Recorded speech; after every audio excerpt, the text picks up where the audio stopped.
இங்க பரதேசி தேடி வந்திருக்கீங்களே நீங்க, இங்க நான் கொடுக்கறதுக்கு என்ன இருக்கு அப்படின்னா, அவங்களும் வேற வேலை வேஷத்துல தானே வந்திருக்காங்க. அவங்க நினைச்சிட்டு இருக்கிறது நம்ம யாருன்னு இவனுக்கு தெரியாதுன்னு அவங்க நினைச்சிட்டு இருக்காங்க. இவன் என்ன நினைச்சிட்டு இருக்கேன்டா, அவங்கள வர வச்சதே நான் தான், நீ யாருன்னு எனக்கு தெரியாதாக்கும். அது உட்காருங்கடா அப்படின்னு உட்கார வச்சுட்டு, சரி என்னால முடிஞ்சது நான் என்ன உணவு எடுத்துக்கிறேனோ அதை கொடுக்குறேன், என் இடத்துல வந்ததுக்காக நீங்க அதை வந்து மகிழ்ச்சியோட எடுத்துக்கிறணும்னு சொன்ன உடனே இவங்க சரி குடு அப்படின்னு சொல்றாங்க. இவன் 2 மாட்டவும் 2 ஆட்டவும் பிடிக்கான், பாலை பீச்சுறான். எரிக்கலம் பால் ஊர்னா எப்படி இருக்கும்? இப்ப என்ன இவங்க சாராயம் குடிச்சு போதை ஏத்துறாங்க, அதுல அவ்வளவு போதை இருக்கும், புரியுதா? ஆளுக்கு ஒரு கலையத்தை கொடுத்தான், நல்லா குடிக்க வச்சான். 9 பேரும் குடிச்ச மயக்கத்துல சாஞ்சிட்டாங்க. பார்த்தாரு, எவனை எந்த திசையில தூக்கி போட்டா வேலை செய்யணும்னு தெரியுமில்ல. 9 பேர்த்தும் அவன் திசையில தூக்கி ஐக்கியப்படுத்தினான். கேட்டுக்கோ, ஏன்னா இவன் மயக்கம் தெரியறதுக்கு 10 நாள் ஆகும். பால் மயக்க வேற, இவன் சித்து வேலை இருக்குல்ல, இவனை எந்திக்க விடக்கூடாது அப்படின்னு இருக்குல்ல, இத பண்றான். அப்ப என்ன பண்றான், 10 நாள் 12 நாள் ஆயிருது. எந்திரிச்சு முழிச்சு பார்த்தா ஒரே வெள்ளமும் காடு தண்ணியும் அடமலை விடா பெய்யுது. அவங்களுக்கு கோபம் வந்துருது. எப்படி, ஏன்னா இவங்க முழிச்சு பார்க்கும்போது அவன் திசையில இருக்கான்ல, எப்படி நீ இதை எப்படி செஞ்ச நீ அப்படின்னு படுமோசமா அவன் மேல பாயிறாங்க. அப்ப அதுல ஒருத்தன் மாத்திரம் அந்த 9 பேர்ல ஒருத்தன் தலைமையில இருப்பான்ல, அவன் யாரு சொல்லுங்க?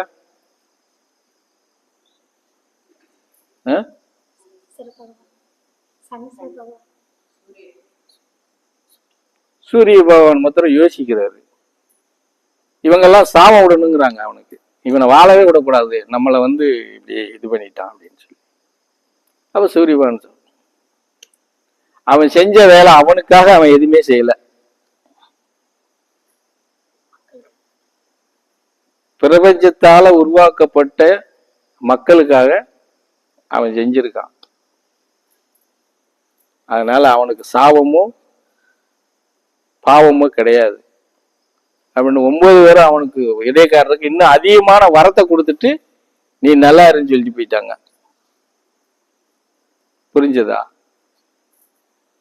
அந்த மாதிரி இப்ப நீங்க பில்லரிசி வச்சு ஒட்ட வச்சு சாப்பிட்டுருவீங்களா வருங்காலத்துல? பில்லரிசியே கூட கிடைக்காது இல்ல, அவங்களுக்கு தெரியாது இல்ல. அந்த அம்மாவுக்கு எப்படி எறும்பு குழியில் இருக்குன்னு தெரிஞ்சிருக்க, கிராமத்துல பிறந்ததுனால. அப்படித்தானே? எறும்பு குழியில் இருக்கும், உன் பிள்ளைக்கு தெரியுமா இது பில்லரிசி தான் அப்படின்னு தெரியுமா?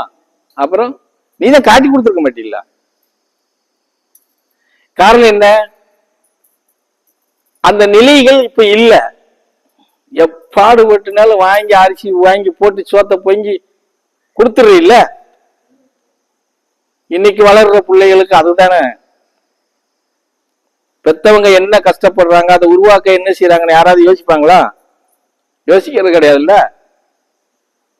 எப்பாடுபட்டுனாலும் சோறு போட்டு கொடுத்துட்றாங்க, செலவுக்கு காசு கொடுத்துறாங்க. இதுல வேற நம்ம வேற வீம்புக்கு வேற ஐசை வாங்கி சுவையிறோம் இல்லையா எல்லாரும். என் பிள்ளைய இப்படி படிக்கணும் அப்படி படிக்கணும், அப்படியே மேல ஆகாயத்துல பறந்துடணும்னு வேற நாம வேற கடனை உடனே வாங்கி இல்லாத வித்துனாலும் கொண்டு போய் அவங்கிட்ட தள்ளி விட்டுறோம்ல. அந்த குழந்தைகளை நல்வழிப்படுத்தாம அந்த குழந்தைகளுக்கு இதுதான்டா உன் வாழ்க்கை பிற்காலத்துல வாழ்க்கை எந்த தாய் தகப்பனாது குழந்தைகளுக்கு அறிவுரை கொடுத்து வளர்க்குறாங்கன்னு சொல்லுங்க பார்ப்போம். இன்னைக்கு நாடே கெட்டு போச்சு, பிள்ளைகள்லாம் கெட்டு போச்சு அப்படின்னு எல்லாவனும் புலம்புறான்.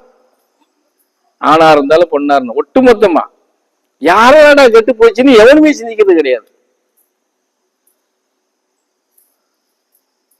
என் புள்ள நல்லா இருக்கட்டும், நாங்க தான் கஷ்டப்பட்டோம், அது அணுவிக்கிட்டுமேங்க. அது அணுவிக்கத்தான் செய்யுது. ரோட்ல அடிவெட்டி சாகுது, காட்டுல அடிவெட்டி சாகுது, போலீஸ் ஸ்டேஷன்ல அடிவெட்டி சாகுது. அதுலயும் அதுவும் நம்ம சொல்லணும், இதுவும் அணுவிக்கிட்டுமேன்னு சொல்ல வேண்டியதான். வேற என்ன செய்ய முடியும்? இதுவும் பரம்பொருள் பார்த்துக்கிட்டு தான் இருக்கிற. நடக்குதா? நடக்கட்டும்டா, எல்லாத்துக்கும் இருக்குடா. அப்படின்னு பார்த்துக்கிட்டு தான் இருக்கிறான். இது ஏதோ கொஞ்சம் அப்படி இப்படி தெரிஞ்சுக்கிட்டு என்ன மாதிரி இழிச்ச வயங்க உங்க மத்தியில உட்காந்து ஏதாவது பாட்டு பாடினா அவருக்கு வேலை இல்லை. அவர் எல்லாம் விட்டுட்டு வந்து உட்காந்துட்டாரு. ஏதோ அவர் பாட்டுக்கு பேசிக்கிட்டு இருக்காரு. அதுக்காக நம்ம இப்படியே இருந்துட முடியும்னு நீங்க நினைக்கிறீங்க. சரி, நீங்க இப்படி நினைக்கிறீங்களா? நீங்க அப்படியே இருங்கன்னு நானும் நினைச்சுக்கிட்டு பேசாம இருந்துக்கிறேன். வந்தையா, இந்தா சோத்த பொங்குனியா, சாப்பிட்டியா, ஆசீர்வாதம் வந்தா விபூதி எடுத்து இப்படி இழிவு விட்டுப்போ, அவ்வளவுதான். நீங்க என்ன நினைக்கிறியோ அதை நான் செஞ்சுட்டு இருக்கேன். நீங்க என்ன நினைச்சு இங்க உள்ளுக்குள்ள வாரீங்களோ அதை நான் செஞ்சுக்கிட்டு இருக்கேன். அவ்வளவுதான். அதுக்கு மேல நான் எதுவும் செய்யறேன் அப்படின்னுலாம் சொன்னா நான் சத்தியமா சொல்றேன், எதுவும் செய்யலைன்னு தான் சொல்றேன். செய்யாத செஞ்சோம்னு எப்படி சொல்ல முடியும்?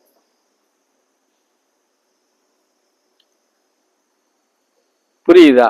அப்போ உங்களுடைய மனநிலையும் நம்பிக்கையவும் பயணத்தவும் நீங்க உறுதியான நிலைப்பாட்டை எடுத்து பயணம் பண்ணாம இந்த பரதேசி உங்களுக்குள்ள ஒரு மாற்றத்தை மாத்தி அமைப்பான் அப்படின்னு நீங்க நினைக்கிறது உங்களை நீங்களே ஏமாத்திக்கிறதுக்கு அர்த்தம். நான் ஏமாற மாட்டேன். ஏன் தெரியுமா? உங்ககிட்ட அவங்கிட்ட அவங்கிட்ட அவங்கிட்ட நான் எந்த எதிர்பார்ப்பும் வைக்கல. இல்ல, ஐயோ இவங்க அப்படி அரிசி கொண்டு வரணும், அவ ஒரு பருப்பு கொண்டு வரணும், அவ எண்ணெய் கொண்டு வரணும். நீ கொண்டு வந்தாலும் நான் இருப்பேன், கொண்டு வரலனாலும் இருப்பேன். புரியுதா? அப்ப யார் மாறிக்கிறணும்? ஐயனார் சாமி சொல்லுங்க சாமி, பள்ளிமா சொல்லு. நீங்க தானே மாறணும். எப்ப மாறுவீங்க? எப்ப முழுசா நம்பிக்கை வரும் உங்களுக்கு? எப்ப சொன்னதை கேட்பீங்க?